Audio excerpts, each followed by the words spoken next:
I'm joined today by one of my favorite people on earth, Sam Johnson. Hello, thank you for having me in this virtual space. We always love doing stuff with you. What you wouldn't know is that Sam has recently moved down really close to where I'm at right now. We're dying to do one in the same place together, but thanks COVID, not happening yet. But still always fun to get on and talk with you. Today we're going to be talking about what makes Queen and Luciano Pavarotti's performance of Too Much Love Will Kill You awesome.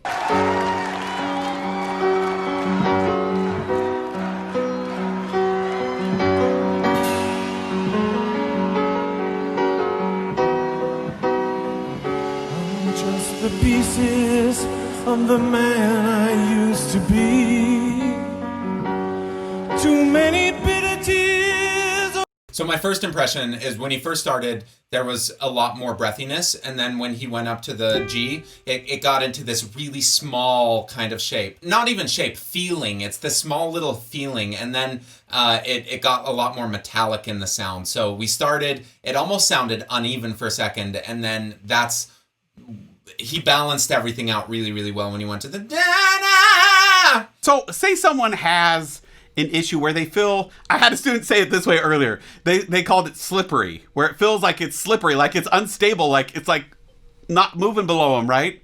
What would you tell them to do? Like, how do you fix that? Are you saying that the first few bars of what they did was slippery? Yeah, or like if you're listening to this, you're saying it kind of got a little unstable. Yeah. What do you think he changed to make it more stable? The balance of air and muscle. So it started with a lot more breath and a lot less pressure. And then when he got into this next part, like the pressure and flow balance just changed to be a little bit more awesome. Where at the beginning, I don't even think it was vowel. I just think that it was like how much you're holding on to it, and adding a little bit of that extra breathy sound can leave things a little bit more unstable sometimes. Yeah. Well, I think it's doubly tricky because I think a lot of the stability in that balance that you're talking about, at least for me, comes from keeping those abs suspended, right? Keeping that sensation of inhalation, that openness will stabilize that a lot. But right, when we get breathy, we have to let more air out, so we don't have the same kind of resistance there either, right? So it's a really tricky balance to find. Down on me. I'm far away from home. See, and then after he went to that high note and he found that resistance, the stuff right after was just as quiet as the stuff earlier, but it was way more balanced. For much too long. Io sento che qualcuno non mi ha detto mai su come poi si cresce a vivere. Honestly, the first thing that I love is how free he is with the pitch, where he's getting to all of these pitches, but it's not locked in. I don't think that you could ever call Pav tone deaf, and so all of these things become choices. It's an interesting way that he's kind of bridging the gap between classical and pop music like this. That's one of the first things that I noticed. I think that's awesome, and I'm with you there. I'm just always floored by these people who get together, like Pavarotti and Queen and whatever. They have every reason to just have the biggest egos possible and say, nah, I'm just going to do my thing. But when they like break the ego down and be like, no, I'm just going to have a good time and make music with you and not think that I'm better than you. Yep. We're just going to make something really cool and new and different together. Yep. I found that more and more that I interact with really high-level people in any industry, but especially in music, they're all so collaborative and welcoming. And it's the people that are trying to make it that like tend to tear each other down and fight with each other. But the people who are up at the top, they have nothing to prove, and they just want to make cool art. Well, my question is that how they got to the top? Yes. And I think so too. Yes.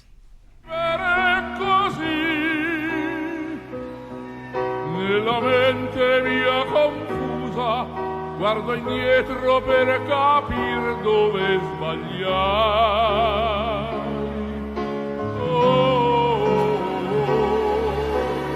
Too much love will kill you if you can't make up your mind. Torn between the lover. It's interesting, he's kind of shaking his head to get that vibrato, where when you see Pav Like, there's no change visibly when he starts adding that vibrato. Oh. So here's my question for you, right? And my guess is you probably get this question a lot too. Is like, well, what sound is best for my voice? Am I supposed to be a rock singer, a music theater singer, or an opera singer, or what is my voice built for? So I'm going to tweak that question a little bit for you and ask you this. And this is a controversial question. So be, I'm not hopefully not setting you up to piss a lot of people off. But the question here is, could Brian May have been an opera singer if that's what he wanted to do?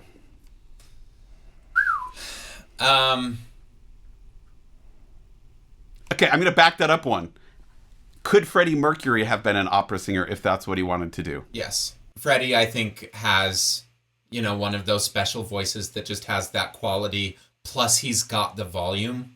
And I look at it more of a, can you fill a unamplified room over an orchestra, and less of, are you able to learn the repertoire? I think that Brian May, maybe if that was all he did, like, maybe, who knows? I've seen way worse singers, like, do well in opera. What do you think?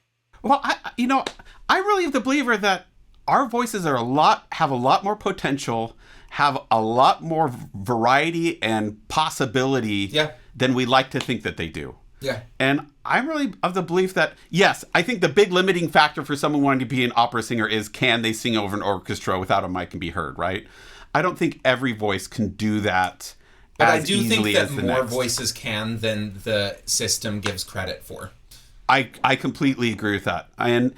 But I still think, that said, even today, a lot of houses are mic'd, and there's a lot of studio work, there's a lot of recital work. Yeah. I just think, don't lock yourself into a little box and think, For sure. I want to sing this, but I can't because a teacher said that my voice can only do this. Nah, figure out how to do all of it and do all of it awesome, and you can do that, Another thing to look into, though, is how are your languages? If you really struggle with a lot of languages, opera is not for you. Another thing is, how do you like the music? If you give it a really good chance and you still just are not passionate about the music, opera is probably not for you. But like, those are things much less about biological gifts. I think that with really good training, most people can learn to do the rep, at least if you start young enough. But not everyone's going to love it, and that's fine. Yes, I agree. Totally agree. And the love you leave behind, you're headed for disaster, 'cause you never read the signs. Too much. It's just a way more closed down sound. I don't want to pause as often as I am, but it's just so much more closed down than Pav or Freddie would do.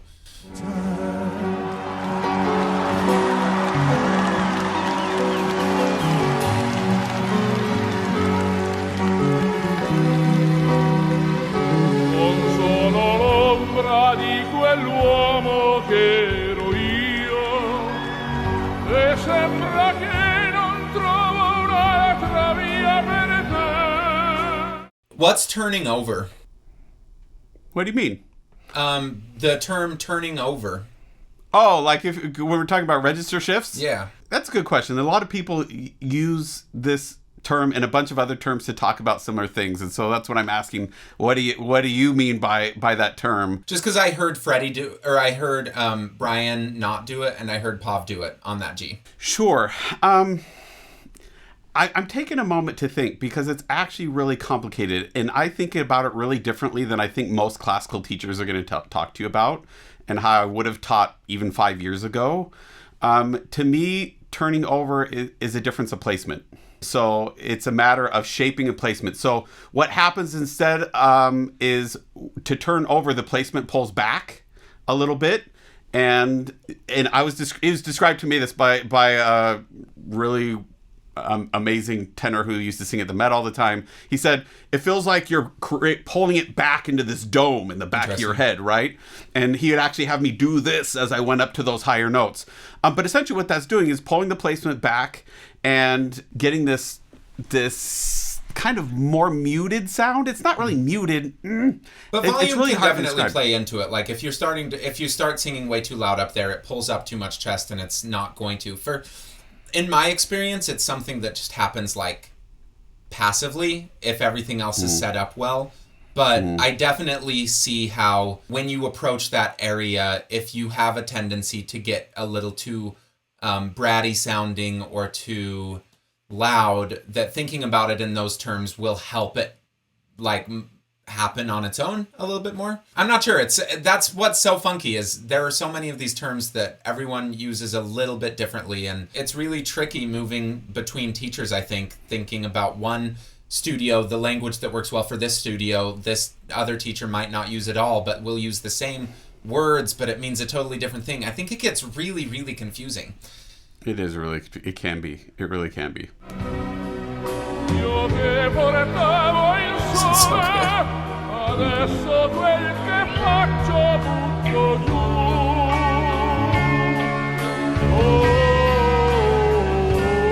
How would it be if you were standing in my shoes? Can't you see? So you're talking about turning over or covering is another term that we use, right? Covering the top notes. Covering still makes no sense to me. Like, I still have no idea what covering is. And I've just kind of admitted at this point that that's a lost term for me. Yeah, and that can be confusing. But one of the other things to me that I hear when I hear the two is when it's not, turning over or covered or whatever, it's just a really forward placement without any warmth or richness to it. To me, turning over and covering is more about creating more richness, more backspace, more openness, and reducing the front bit. So it's not elimination of that front resonance. We still have that chiaro scuro, balance of bright and dark, but it's a prioritization on the darker. Because otherwise it just gets really bright and shrill when you're talking about opera, really loud.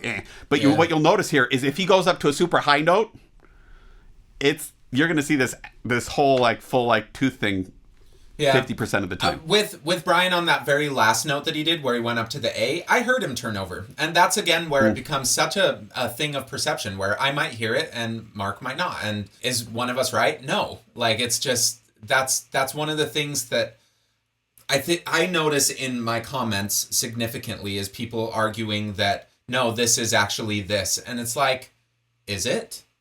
According to who?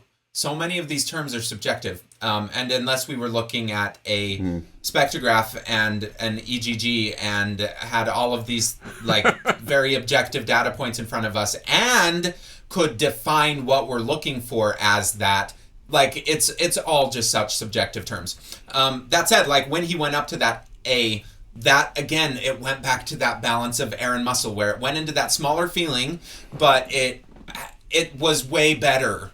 I think that if I was working with him, I would want to start with that and then just see how we can let that sound affect every other part of his voice so that we can get it nice and boring, just sounding exactly like that everywhere. And then for the parts that we don't want that sound, go away from that. It's a journey away from that sound, but it's still connected to it, where right now it still feels like he's got 3 approaches. Yeah, and I think that's the goal of a lot of voice lessons is not to make it boring. We don't want to make it boring, but to get a home base. Uneventful. Yes. And get a home base that's healthy, sustainable, and efficient that you can deviate from rather than one that you hit every once in a while. For sure. Everything else is going to damage you, right? And that's the biggest difference that I see between these two singers is with Pav, his home base is balanced and even and easy. Brian's home base is not, in my opinion. But then again, he's still able to perform at a really high level. So heck yeah, you know it. It's impossible to choose. And we get a lot of the character from that unbalanced. We do. Everywhere I go, I have to move.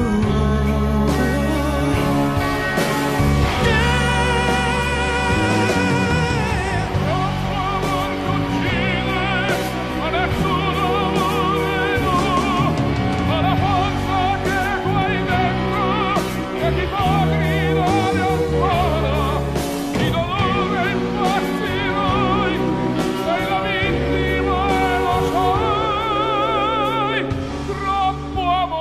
So what do you think Pav is doing different singing this crossover music from how he would have performed, some aria? How much of it is that, and how much of it is like this is nearing the end of his career, etc.? To me, what I'm hearing is it actually sounds really similar to his operatic singing. I don't think he's really changing all that much. That said, to me, when I listen to his operatic singing, I hear so many different colors in here. Now, this actually sounds really pretty homogenous for the most part, the sound he's making.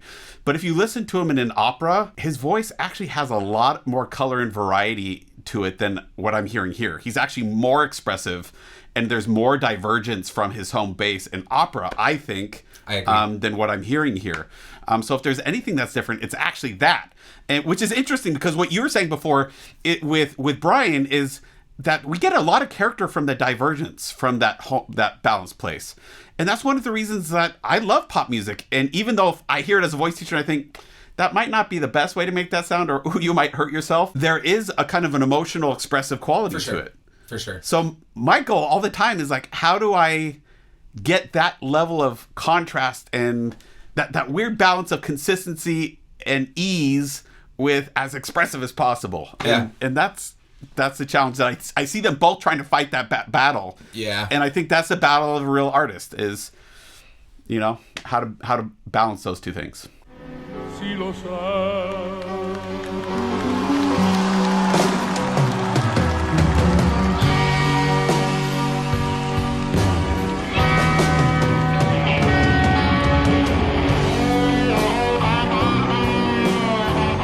Now we're seeing him in his element, confidence. Exactly. Like just his body language, his face. You can see it on his face. It's just totally different.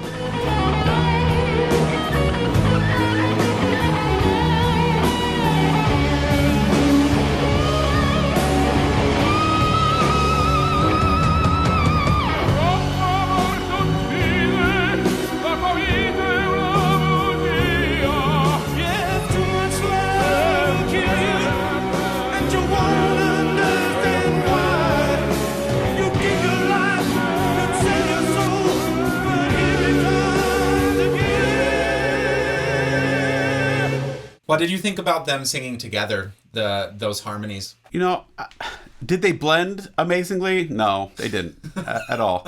But I think this type of thing, I listen to this and other stuff where it's Pavarotti and Friends is, I think what this concert or his series of albums were all about. I listened to these in high school. These are actually what got me into singing opera in the first place. That. Yeah. So I used to say, actually there's a specific moment. We were on a family trip, and my brother, who was in college at that time, heard me singing Pavarotti, New York, New York, right? Pavarotti style, right? So, and then he came out, he's like, and I came out of the shower. I didn't realize they could hear, right? Because we're in this room. And he's like, wow, that actually sounded really good. And I was like, oh, I was just messing around making like the most ridiculous noise in the world. That sounded good. And that's the first time I thought, oh, maybe, it's not so bad. So anyways, that's kind of my thing into that. But I think their balance there, I like it. I think it's a difference between trying to blend and a juxtaposition of two very different things that create a new meaning in their own. And I think that's the value of this. Absolutely. I've never heard any music that sounds like this this series of recordings that he's done. Like, it's the only thing that I've heard that doesn't shy away from the fact that they are using totally different styles of singing and that they are most comfortable in totally different genres. That said, like, Pav does change things about how he would sing this versus how he'd sing an aria. I don't think Brian changes anything about what he's doing. And it would be interesting to see what would happen if Pav didn't change anything. What if he did approach it the exact same in preparation, in delivery, and in vowels? I don't know. I don't know. I think that would be fun. I'd listen to it and like it. Yeah. What's the biggest thing? What do you think is different? Like, what do you think that he changes a lot from here? His sound is just more homogenous. Like, and I don't see him being nearly as expressive as I see from the stuff that's his standard rep. Yeah, and I think that goes back to something you were saying earlier. Is that's emotional connection, right? are you really emotionally connected with the song? That was in our other video. So go check that out. If you go over to Sam's YouTube channel, we have another video that we did on Sam Smith and Johnny Legend. Check that out where we talk about that. But I think when I'm seeing here, I just don't think Pavarotti connects with this music the same way, right? I just don't feel it with that. And it's... Yeah. You know, what's interesting here is with Brian May, after he plays the guitar and he starts to sing again, he looks a lot more confident. Yeah. And I think that's fascinating to me, is that a lot of people think like you have to pretend to be confident, but it's about finding something that is more important or brings you more joy and happiness than your anxiety does. Yep.